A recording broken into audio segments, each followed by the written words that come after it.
Game number 1. Begin. We are going to Engraver searching for the Fiendsmith track. Droll and Lockbird is great against this play. If they hard open up the Engraver play into the track no longer can special summon the Lurie onto the field. Thus, they're going to just end their turn. Nicely done. Droll usage is up through the roof as everyone is playing Full Loss. Full Loss is one of the better ways to help counter anyone using Fiendsmith. As we're going to be discarding a card to come forth and summon our Diablo Star. We do have to get ready for that Nibiru, though. Deception of Sinful Spoils. We're going to Wanted Seeker, return a card engraved back in the deck to get drawn. As the Deception Sinful tributes off a monster from the hand or field to grab the Hallowed Azamina. Hallowed Azamina is going to allow us to set up a negate before that Nibiru can go through. Rosalago is here. Now, let's get something straight here. In my YouTube comments, people are going nuts over Rosalago. They're saying that it means bat in Italian or in Spanish, and that I should be saying the moo with it. Okay, why am I pronouncing it the way I am? Rosalago. Rosalago, how do you freaking there you go, this is it. Rosilla. Okay, these are the same two monsters. Rosilla turns into Rosillago. Not bat. Rosilla go. No go, Rosilla, go. There you go. All right, let's keep on going. As we grab the original Sinful from our deck, going into a Moon of the Closed Heaven, as we are on 3 summons so far, but we are fine to still be under the 5 summons to set up our negate. Sylvia is here, mate, and just like that, we now have a negate for the Nibiru. Nibiru will not be going through. We're going to original Sinful. Return Engraved Diablo Star back into our deck to now do the full Snake Eye Ash play. It is turn 2. This is lethal damage as the Sylvia is also pinning down the Nibiru. A lot of hype for Fiendsmith. And in a way, it feels like the Azamina engine is actually more impactful on competitive tournament play than the Fiendsmith engine itself, because Fiendsmith did not come out with Lacrima. Now, when Lacrima comes out, Fiendsmith is going to become even way better. But the fact that Sylvia is going even or blocking massive hand traps like Nibiru, this is super broken. We're going to Requiem, come forth and summon from the deck Engraver. Now, if you want to learn how to play this deck, you want to be a degenerate, playing the best deck and playing it well, you can type ! guide. I did make an in-depth guide, and thanks to Abumod, optimizing all the top-tier plays. And just like that, 8,400 damage, lethal for game with Engraver. Got drolled. Drolled into Sylvia. That's all. Everything else is a blur. Drolled your turn 1, you ended your turn, Sylvia'd your hand trap, and just like that, we win. We have Sea Stealth 2 plus our legendary Ocean. What? This is not good. This is very bad. We do have Nibiru plus the Phantasme. Phantasme could possibly draw into a hand trap. As soon as they link summon, we get to draw 2. Maybe draw into a Max C. They do have Droll and Lockbird though, which they could use in response to them drawing 2. Now, what sucks is when we draw 2, then return a card back, we then could use Droll and Lockbird after that. While they will not know that we have Droll, they may be adding a card to their hand like Max freaking C. That will then get Drolled. We're going to Bonfire, add the Ash. Ash on summon, grab the Poplar. Are you ready for the Nibiru being no good? Well, the Sylvia will negate it. This is what we have to hope for. The Sylvia negates Phantasme, and then we Nibiru the field. That's the play. We're going to set up the Snake Eye Flameburge as we're now at 5 summons, but we have not link summoned yet. Oak is going to be reborning the Ash, and this is where their field would be lighting up unless Trap Plays is hiding the delay. Hide the field from lighting up. Oh, we're not link summoning. That means that we were ending the main phase if we were choosing to Nibiru. That is what I'm thinking. As we're going to Sylvia. Negate. Now, we already accounted for not having Sylvia. We have 9,200 without the Sylvia. What the? No, we link summoned into the Phantasme instead of going for game. Come forth, Phantasme. We drew into a Drill Swarm. That's something. That is something. Okay. Requiem is going to be jumping off the field to come forth and summon for the deck our Engraver. A Requiem, equip onto the Engraver, banish the Requiem away. This potentially could be really risky, as we maybe wanted to hold the Drill Swarm for the battle phase. But can we risk them summoning a Caesar? Can we risk them summoning an Apollo USA? 2 cards that will just negate the Drill Swarm. Now, if you banish the Drill Swarm at Little Knight, we cannot attack directly. So what is our best out to the Drill Swarm? We could Doom Dragon push it back, which is happening right now. That's a problem. And why you'd probably not want to summon the Drill Swarm within the main phase, but we do have the other effect of Phantasme. You could discard a card to negate the activation of a card that targets, and not only are you negating, we are destroying, protecting our Drill Swarm. But we could target it again with Flameburge. So if we Promethean Princess, Reborn the Flameburge, we could push it back for a second time. And that's exactly what we're doing. Promethean Princess, Reborn, back on the field, our Flameburge Dragon. Flameburge, push the Drill Swarm back, but first going to make some other plays. Hita's going to turn off our Fire Lock. Could also summon a fire from their grave if there is one. We're going to Little Knight, which if we activate this, we cannot attack directly. Okay, we don't want to attack directly. That's fine. We will win next turn. Banish the random back row card. As we now Flameburst push the Drill Swarm away, Holodesmina is going to be returning back the Sylvia. As we now activate it to send away our Sinful Spoils to summon our Rasala Go. No, Sylvia's back on the field. Even though we already used the negate, we're just going to have her on the field for the very next turn to go even with whatever card they may be top decking into. We have Droll, Imperm, Sylvia, and Promethean Princess. Nibiru off the top of the deck. Oh my Jesus. I don't know, we were hoping that they would activate a monster effect so we could get thrusting. That was not going to be anything that they would even do. We gotta try though. Lethal damage, just like that.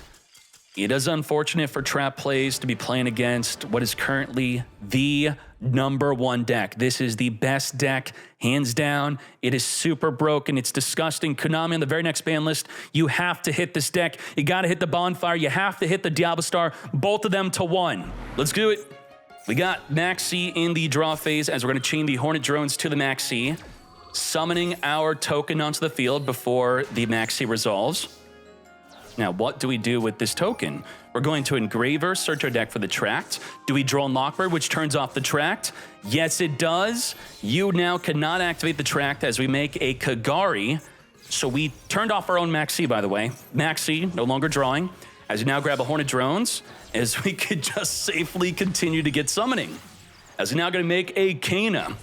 With the Kana, we're going to summon the Hornet Drones, and because we have a Kana, we could summon a monster to where the link arrow is pointing to, where other...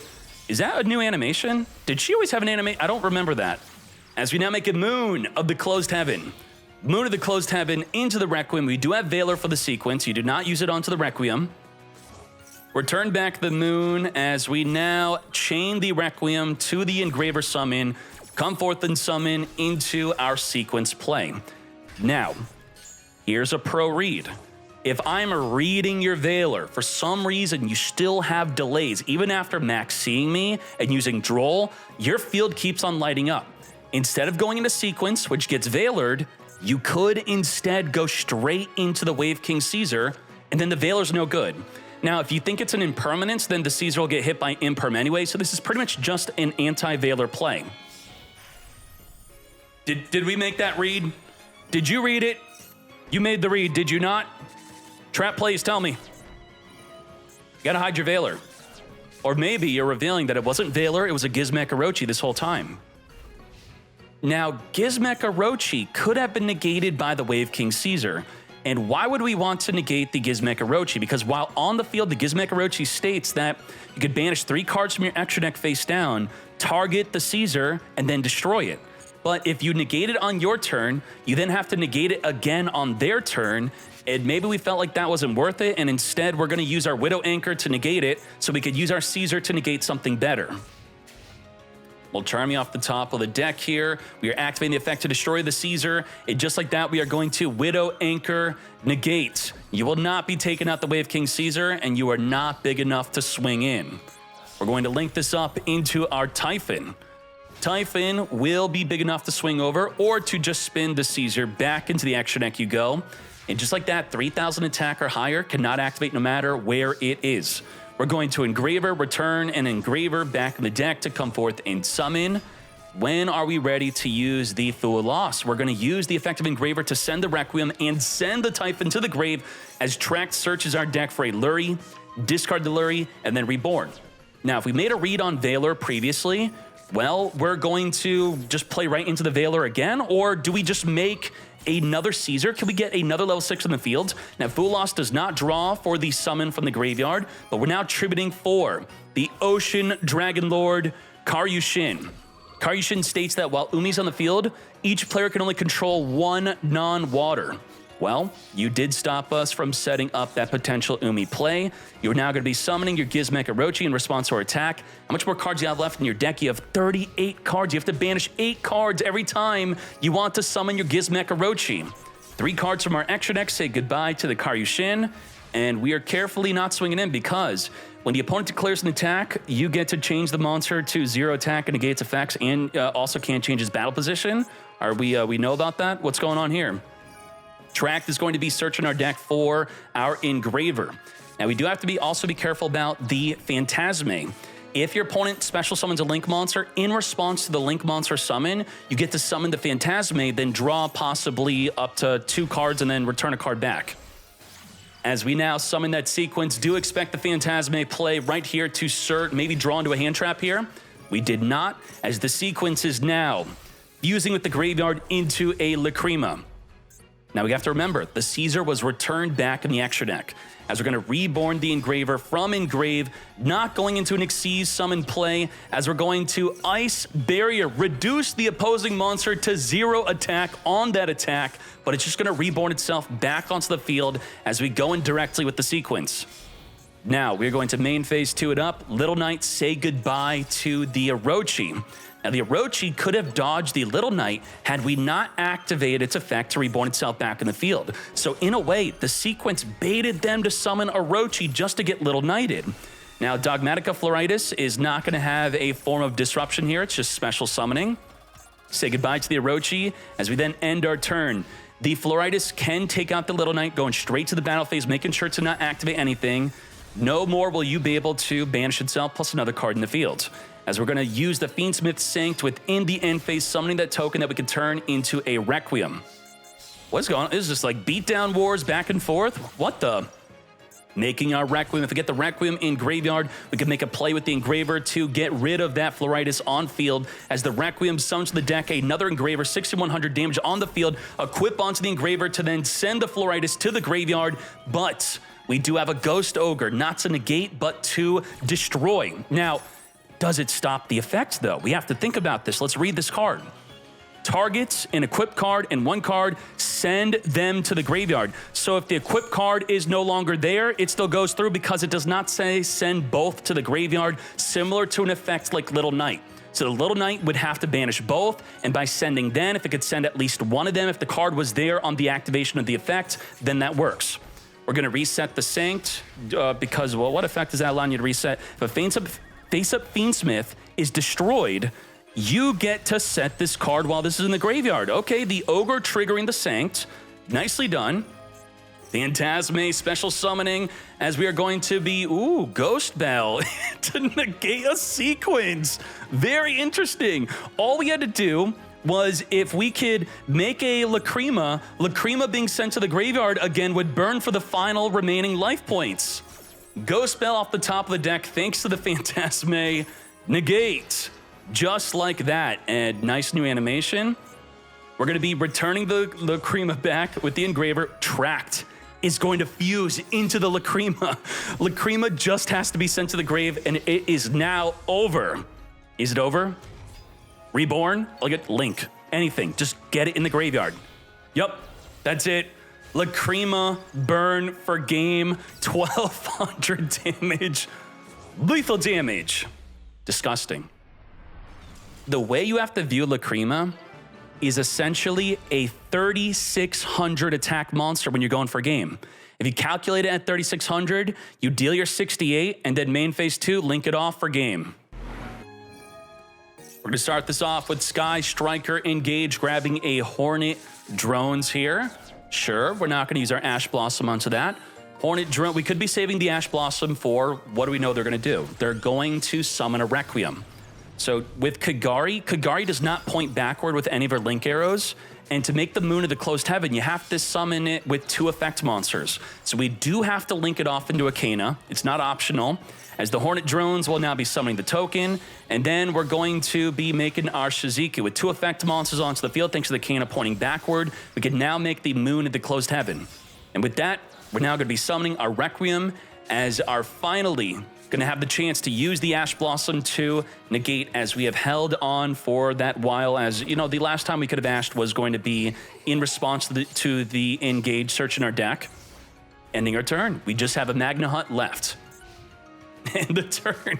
Big Tiger Vice's entire deck is all about responding to the opponent. Sure.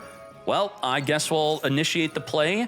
Let's Magna Hut. In response to the Magna Hut, we're going to be maxing draw per special summon, not knowing that this was potentially our only summon that we want to do. That's it. Now, what the heck is this doing? The monster is banished by card effect, which the Magna Hut initiated. You could special summon this card from your graveyard or hand. And then if this card is special summoned, you could target 1 card on the field zone. What? Wait, what? Target a card in the field zone, and 1 monster your opponent controls, banish them. Okay, it sucks. Come forth and summon. 3,000 attack. As we're now, it allowed us to use our thrust to add the track to our hand instead of having to set it into the back row. Thank you very much for that. It actually helped us out. As we search for our Engraver, getting rid of our Legendary Ocean. Engraver is going to be discarding itself, searching for the track, but we are under the effect of Max C. Are we going for lethal? Well, Druistorm will now be banishing the Engraver on its attempt to reborn itself from Engrave. Begone. Now, that's going to end our turn as we search for a Druiswarm of our own, thanks to the Magna Hut end phase search here. We now have, what is this deck? A Big Tiger Vice. I have no idea what the heck you're playing. Just a big body, tons of hand traps, a Bestial deck, huh? Beat down it up. We're not going to make any plays. We're not going into a Fiendsmith engine our own. Now we have Electric Jellyfish with the power of Umi. When your opponent activates a monster or spell, you can negate the effect. We do have Lurie. We can negate that DD Crow. Are you ready? Electric Jellyfish, negate the DD Crow. Now, the Ogre is not going to negate the negate. It will just get rid of the Electric Jellyfish, as the negate will still go through.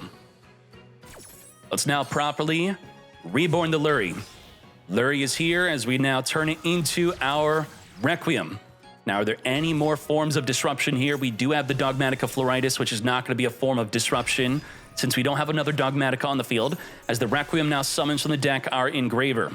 Engraver can have the Requiem equipped to then send it to the graveyard to send a monster on the field to the grave. Say goodbye to the Abyss Dragon Sword Soul, triggering the other one, and it's actually going to get its effect. The effect of say goodbye to the field spell and the Engraver. Ain't no way we actually pulled off that effect.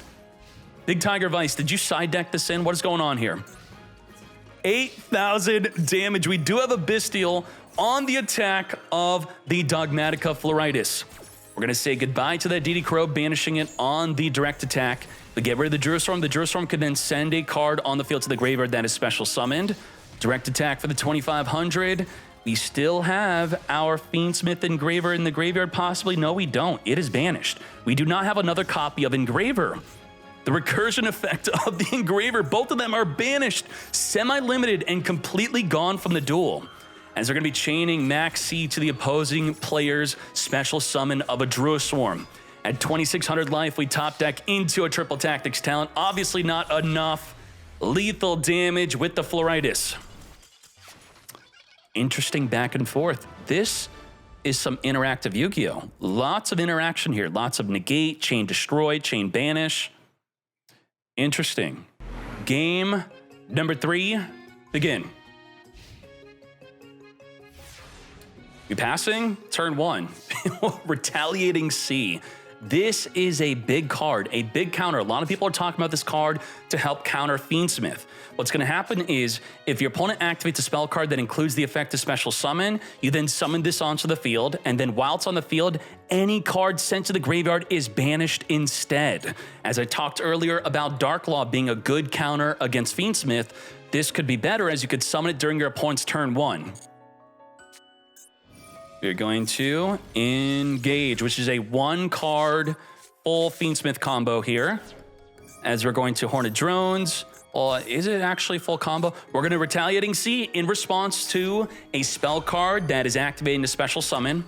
It's a 1-card Moon of the Closed Heaven. You do have to additionally summon another body to go for the full combo.